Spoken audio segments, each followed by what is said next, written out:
De los gremios están un poco analizando cuál es el impacto, ¿no?, de esta huelga general, y lo mismo le pregunto a mi compañero Jorge Eliotti. ¿Cómo está, Jorge?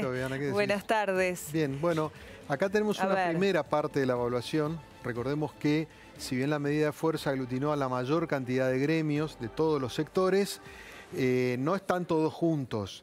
Este es el sector, llamémoslo disidente, que no está en la cúpula de la CGT formalmente. Son los gremios más combativos, más opositores al gobierno, y esta es la evaluación que ellos están haciendo. Una evaluación cargada de alguna manera de un fuerte tono político, con una demanda muy contundente al gobierno del presidente Macri en términos no solamente de medidas puntuales, sino hablan en forma abierta de un cambio de modelo económico. Esto de alguna manera cierra mucho las puertas a la posibilidad de algún diálogo concreto, porque está claro que el gobierno no va a desmantelar su plan económico porque se haga un paro. Posteriormente, a las 14:30 aproximadamente, se va a hacer la conferencia de prensa del otro sector, el de la CGT oficial, el triunvirato.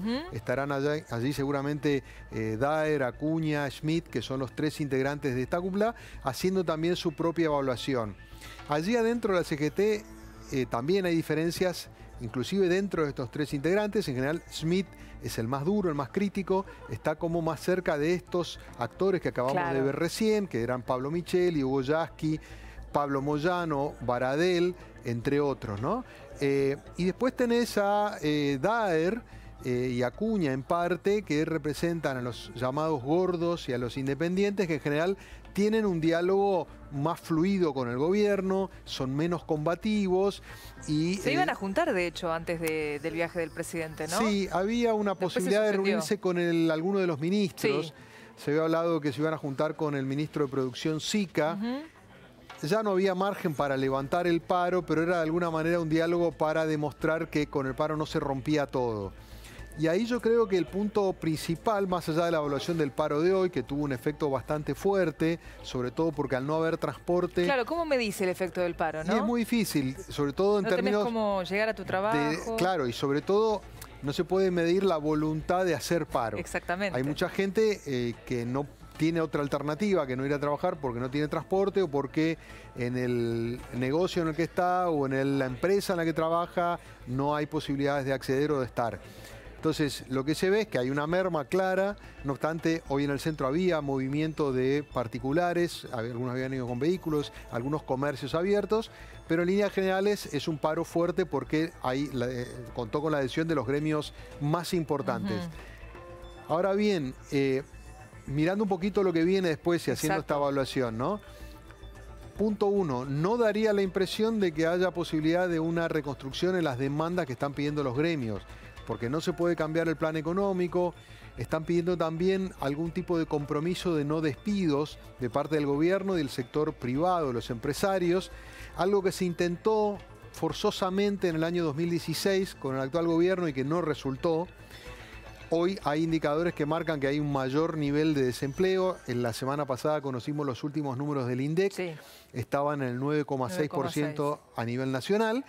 Entonces, si bien el empleo empieza a ser un problema más grave, no daría la impresión de que el gobierno vaya a abrir este tipo de acuerdos. Con lo cual, en lo que hace a la línea con el gobierno, es difícil que haya novedades importantes, más allá de que se puedan volver a sentar a dialogar, por lo menos con el sector con el que tienen mayor trato. Y del otro lado, que tiene que ver con esta unidad un poco ocasional, que ha reunido a gremios con distintas extracciones y liderazgos más combativos, con otros un poco más dialoguistas, daría la impresión de que tampoco esto se va a recomponer totalmente a partir de mañana. Esto quiere decir, han tenido unidad de criterios para hacer el paro, pero a partir de mañana probablemente vuelvan a diverger en los objetivos. Este sector de los que veíamos recién, Moyano, Palazzo del sector bancario, las dos CTA y demás, están a por un increscendo en un plan de lucha de acá hasta fin de año. Más paros. Más paros o medidas de fuerza de todo tipo.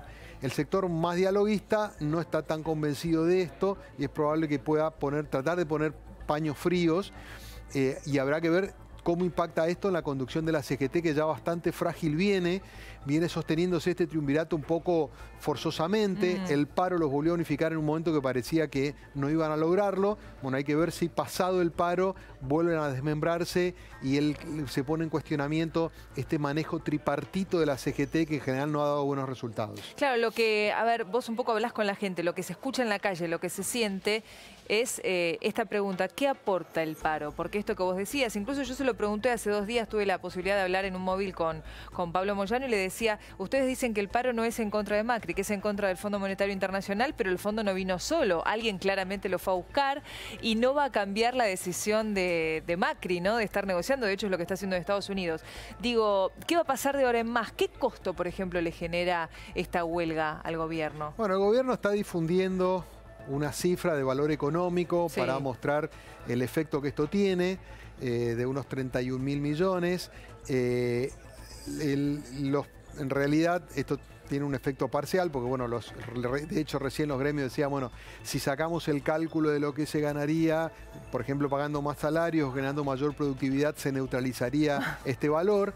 Está claro que el paro es, hoy, como está planteado en este contexto, una medida de fuerza de carácter netamente político, sin posibilidades reales de cambiar el rumbo. Los propios gremialistas que lo convocan lo saben. Lo que pasa es que es una manera de expresar malestar, por lo menos de estos sectores gremiales, darle una señal al gobierno, complicarlo, y en todo caso sí puede tener el efecto, y que yo creo que lo está teniendo, de que el paro de alguna manera enturbia la misión de Macri y del gobierno en Nueva York en este momento. Saquemos de lado la cuestión de Caputo, que es, digamos, un daño autoinfligido muy extraño, pero digo, hasta que se conoció la renuncia de Caputo. Es un día caótico, digamos, ¿no? Por eso digo, pero yo te diría que estaba hasta la renuncia de Caputo planteado en términos de contraste entre un gobierno que va a los Estados Unidos a tratar de demostrar previsibilidad, que puede cumplir con los pactos, en este caso el nuevo acuerdo con el fondo que se va a anunciar en los próximos días, demostrar ante los inversores, donde rindió examen ayer Macri, le preguntaban mucho, no tanto por la cuestión económica, porque la saben qué es lo que quiere Macri, van a firmar un acuerdo con el fondo que un poco se intuye por dónde viene. Los principales cuestionamientos tenían que ver con la cuestión política, es decir, señor presidente, ¿usted tiene las herramientas suficientes para aplicar ese plan que dice que puede realizar? Y en esa respuesta o en ese planteo también saben que había paro hoy, en eso sí incide el paro. Enturbia un poco diciendo, bueno, ¿usted es capaz de ¿Tiene lograr? todo controlado o no? Exactamente. ¿Tiene controlado? ¿Puede aprobar el presupuesto? ¿Puede acordar con el peronismo? Es más, ayer le preguntaron y fuerzan un poco la respuesta de la que también recién se estaban de alguna manera mofando los gremialistas respecto a la posibilidad de la reelección. De alguna manera le demandan a Macri, ¿usted puede asegurarnos de que esto va a continuar y que usted va a seguir en el gobierno? Porque nosotros, mercados, nosotros, actores, inversores, Fondo Monetario, tenemos dudas sobre la viabilidad del plan económico si usted no continúa el año que viene. Entonces Macri dice, bueno, sí, yo creo que puedo estar. En el fondo es más, créanme que esto puede continuar. Porque las dudas son principalmente políticas. Exacto.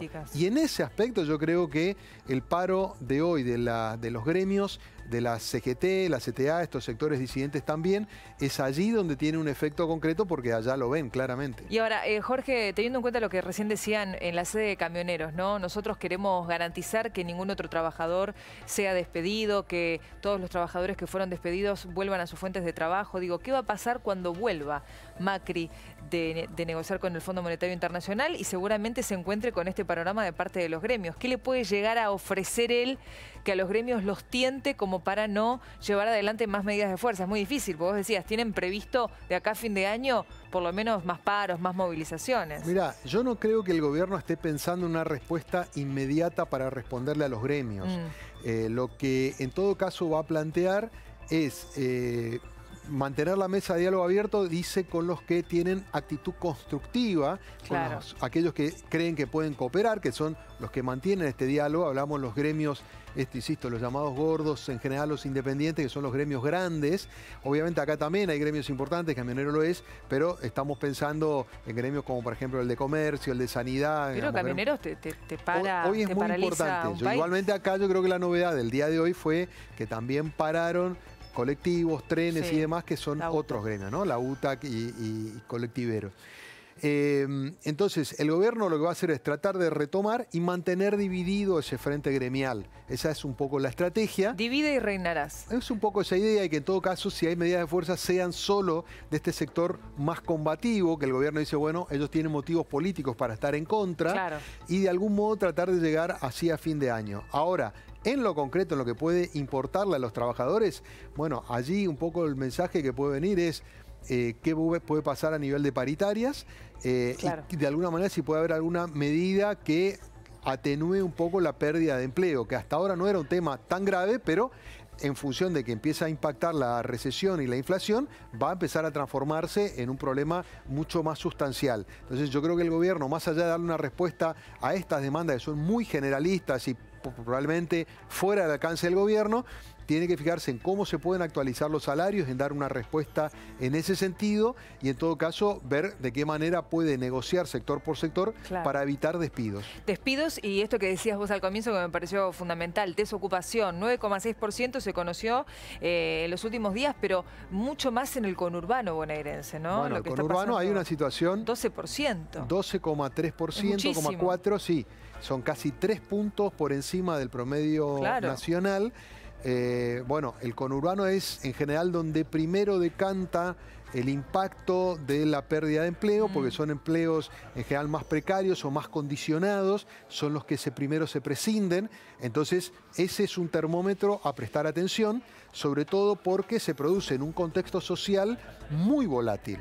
Muy volátil, esto tiene muy preocupado sobre todo a la gobernadora Vidal, también al Ministerio de Desarrollo Social, donde apuntan la mayor cantidad de medidas de contención, aumento de partidas sociales, aumento de de las comidas para los comedores.